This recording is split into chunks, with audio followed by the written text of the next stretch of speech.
층간소음. No. 당신의 고통은 소음 테러, 아랫집의 조직적 범죄에 숨겨진 진실, 의도적인 소음 테러의 실체. 많은 사람들이 층간소음 문제를 겪고 있습니다.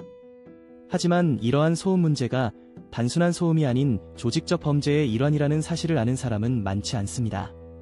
아랫집에서 발생하는 생활소음이 단순한 불만이 아니라 소음 테러로 여러분을 괴롭히고 있을 수 있습니다. 조용한 주택가에서 자주 들리는 이상한 소음, 불쾌한 말, 심지어 예기치 않은 별난 행동이 주변에서 목격될 수 있습니다. 이 모든 것이 아랫집의 조직적인 공격일 수 있다는 것입니다. 소음 테러의 전형적인 사례. 실제로 저는 아랫집의 소음 때문에 심각한 스트레스를 겪었습니다. 그들은 고의적으로 소음을 조작하고 특정한 말을 섞어 보내며 저를 괴롭히는 경험을 했습니다. 저의 고통을 느끼게 하기 위해 생활소음 속에 악의적인 욕설과 함께 죽어라는 말이 섞여 들어왔습니다. 이러한 일은 결코 개인의 문제가 아닙니다. 주변 사람들이 멀리서 속삭이거나 조롱의 웃음을 띠며 저를 괴롭히던 모습이 떠오릅니다.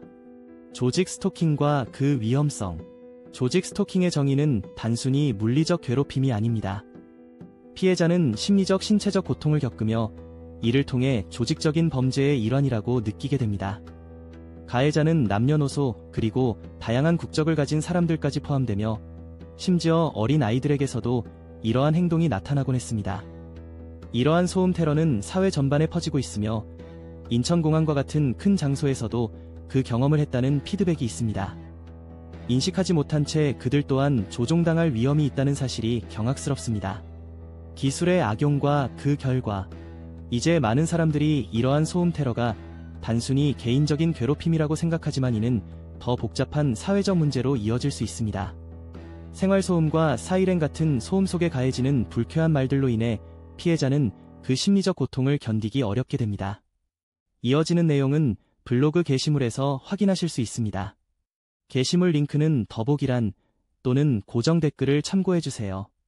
영상이 도움이 되셨다면 좋아요와 구독 부탁드립니다. 감사합니다.